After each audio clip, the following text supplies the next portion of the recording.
दोस्तों, आज की इस वीडियो में हम लोग जिला प्रशासन को समझने की कोशिश करेंगे, यानी कि डिस्ट्रिक्ट मैनेजमेंट के बारे में बात करेंगे।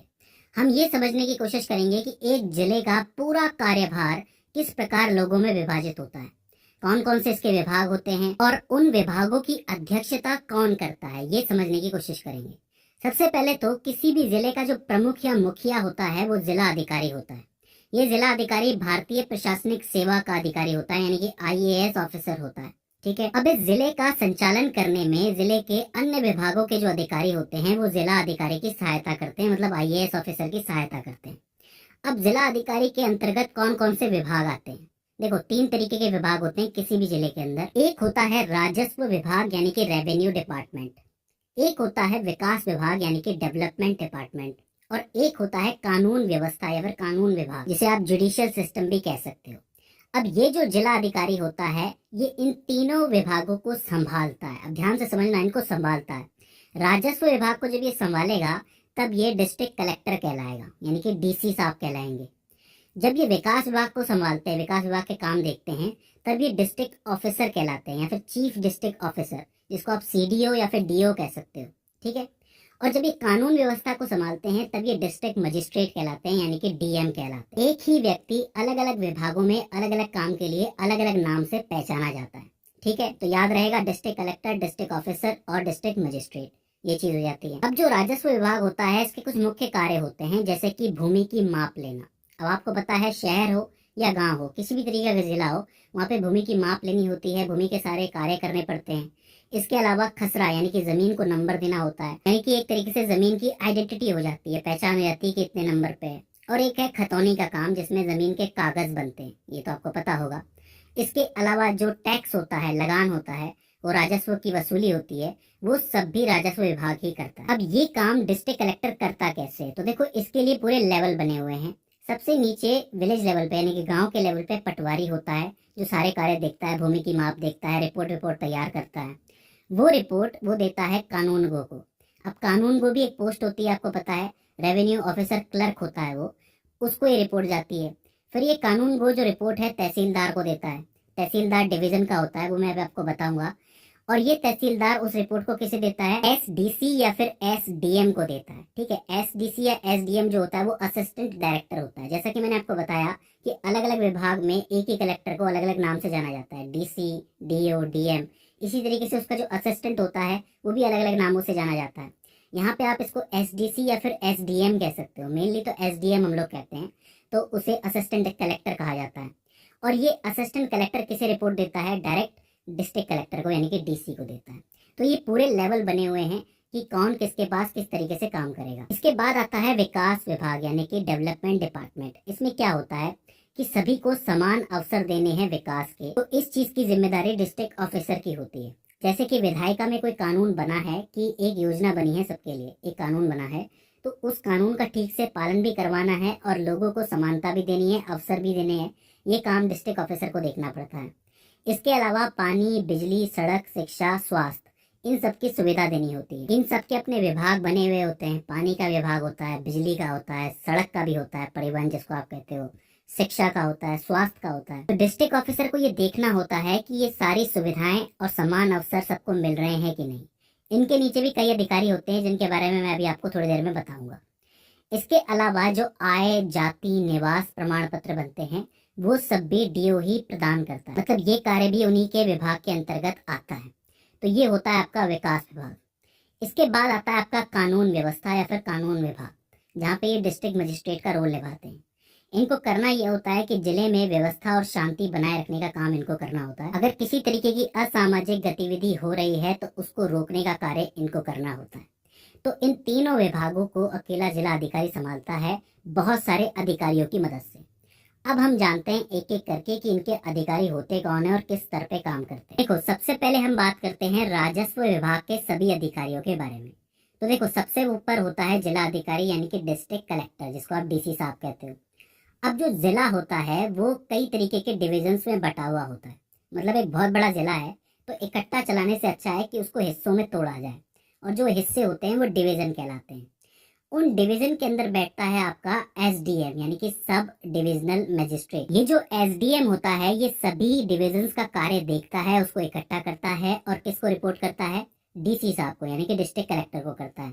अब जो आपका एक डिवीजन होता है ना उसको आप तहसील कहते हो। ध्यान से समझो कि जिला टोटा डिविजन के अंदर एक डिवीजन क्या कहलाएगा, तहसील। उस तहसील को कौन संभालता है, तहसीलदार, यानी कि आपके एसडीएम के नीचे आता है तहसीलदार। अब ये जो तहसील होती है ये भी परगने में टूटी हुई होती है, यानी कि ये भी सर्कल्स में टूटी हुई होती है, जहाँ पे कौन बैठता है, कानून गो नाम का अधिकारी बैठता है। ठीक है, तो कानून गो सर्कल को संभालता है या फिर परगने को संभालता है। और इस परगने के अंदर कई सारे गांव हो सकते हैं, थोड़े बहुत हो सकते हैं। और गांवों के लिए कौन काम करता है, पटवारी या लेखपाल। तो मतलब आप जमीनी स्तर से बात करोगे तो जमीनी स्तर पे सबसे पहले पटवारी, उसके बाद कानूनगो, फिर तहसीलदार, फिर एसडीएम और फिर डीएम। अब जितने भी लगान या फिर टैक्स कलेक्टिंग के मामले होते हैं या फिर लोग रजिस्ट्रेशन कराते हैं, तो रजिस्ट्रेशन में जो रेवेन्यू पैदा होता है, आपको पता है कि आपको थोड़ा टैक्स देना पड़ता है हर जमीन की रजिस्ट्री के ऊपर, उस जमीन की कीमत के हिसाब से। तो उसमें सरकार का जो कमाई होती है वो कमाई जो है यही चेन ऊपर तक लेके जाती है। इसके बाद आते हैं आपके विकास विभाग के अधिकारी। ये भी बड़े मजेदार है, इनको ध्यान से देखना। सबसे ऊपर होता है आपका जिला और जिले में बैठता है आपका डिस्ट्रिक्ट ऑफिसर यानी कि डीओ साहब। डीओ साहब को आप सीडीओ साहब भी कहते हो यानी कि चीफ डिस्ट्रिक्ट ऑफिसर भी कहते हो। इसके बाद जो जिला है वो डिविजन्स में बढ़ जाता है हमेशा की तरह, और उन डिविजन्स के लिए होते हैं आपके डिस्ट्रिक्ट डेवलपमेंट ऑफिसर यानी कि डीडीओ साहब। इसके नाम से समझ में आ रहा है कि विकास अधिकारी है, ये विकास देखता है सारा काम। देखिए जयपुर जैसे शहर के अंदर जैसे एक डेवलपमेंट अथॉरिटी है जिसको आप जेडीए के नाम से जानते हो, वैसे हर एक जिले के अंदर एक डेवलपमेंट अथॉरिटी होती है जहाँ पे ऐसे डीडीओ बैठते हैं।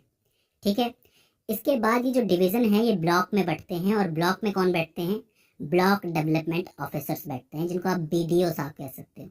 तो सीडीओ, डीडीओ, बीडीओ, और उनके नीचे आते हैं गांव, यानी कि जो आपके ब्लॉक होते हैं ब्लॉक गांव से ही बनते हैं।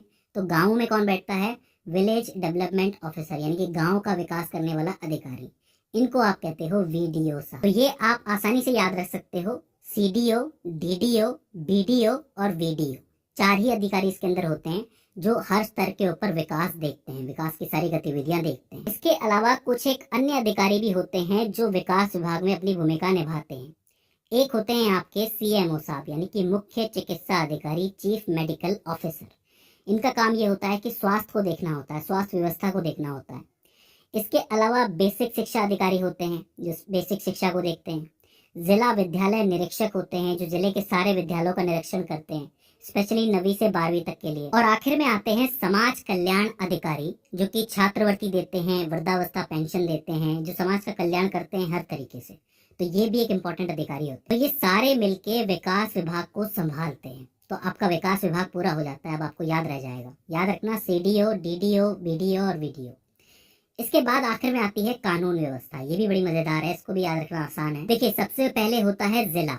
जिले में सबसे ऊपर बैठते हैं डीएम यानी कि डिस्ट्रिक्ट मजिस्ट्रेट साहब। लेकिन डीएम के साथ पुलिस को संभालने के लिए एसएसपी भी बैठाया जाता है यानी कि सीनियर सुपरिटेंडेंट ऑफ पुलिस।